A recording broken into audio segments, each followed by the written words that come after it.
quiero enseñarte cómo hacer el efecto de marmoleado. Esta técnica es súper interesante, es súper divertida y ahora es tendencia en todas las redes sociales. Ya vas a ver lo fácil que es de hacer y también todos los efectos que puedes realizar.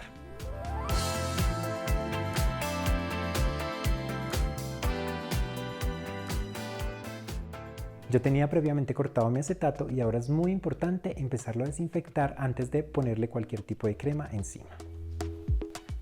Para el proceso de desinfección voy a utilizar un poco de alcohol y lo voy a rociar sobre toda la superficie del acetato.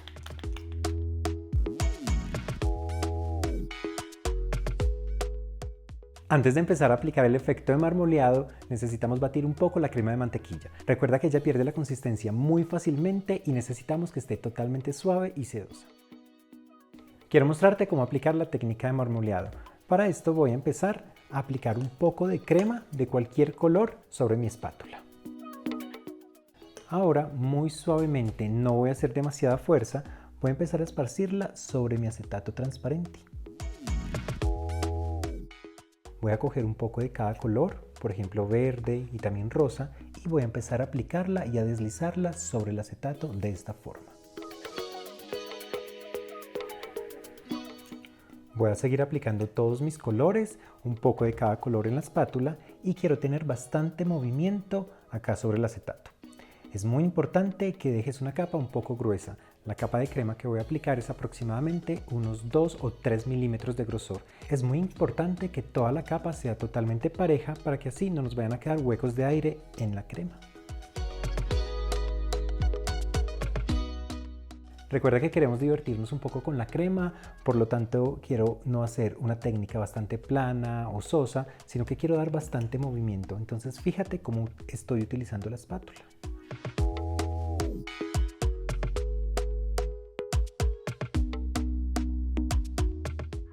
Asegúrate que la crema está cubriendo el 100% del acetato, es decir, va desde la parte inferior hasta la parte superior y también de derecha a izquierda todo lo largo.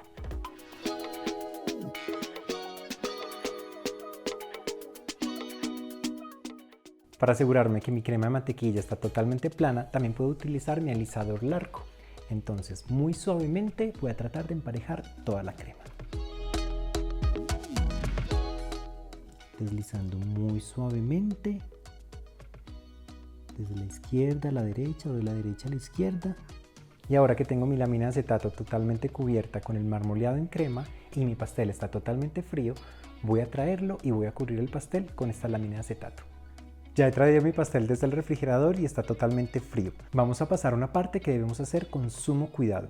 Voy a levantar mi acetato y lo voy a pegar todo alrededor del pastel de esta forma. Usualmente lo levanto desde las esquinas superiores, así, y aquí ya puedo mirar el efecto que he logrado con la crema. Ahora voy a empezar a pegar el acetato en el pastel desde uno de los bordes. Me voy a asegurar que no tengo absolutamente nada de burbujas de aire entre el pastel y la lámina del acetato.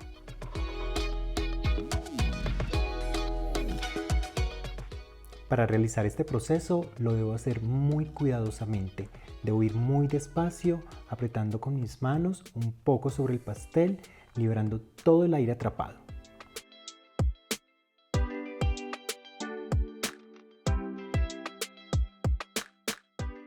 Una vez he acabado de cubrir mi pastel con el acetato, es muy importante frotar suavemente alrededor de todo el acetato, sobre todo para liberar la presión y el aire atrapado dentro del acetato y el pastel.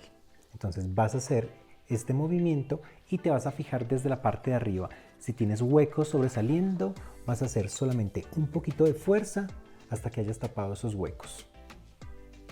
Como mi acetato es unos centímetros más largo que la circunferencia del pastel, entonces lo voy a sobreponer uno con otro. Voy a apretar un poco y voy a seguir frotando todo alrededor del pastel.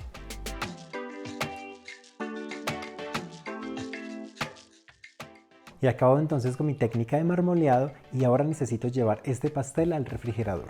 Te vas a asegurar que lo vas a poner aproximadamente unas 3 horas o mínimo 2 horas y media. Necesitamos que el refrigerador esté muy frío para que así podamos despegar el acetato muy fácilmente. Recuerda nunca utilizar tu congelador o el pastel puede empezar a sudar.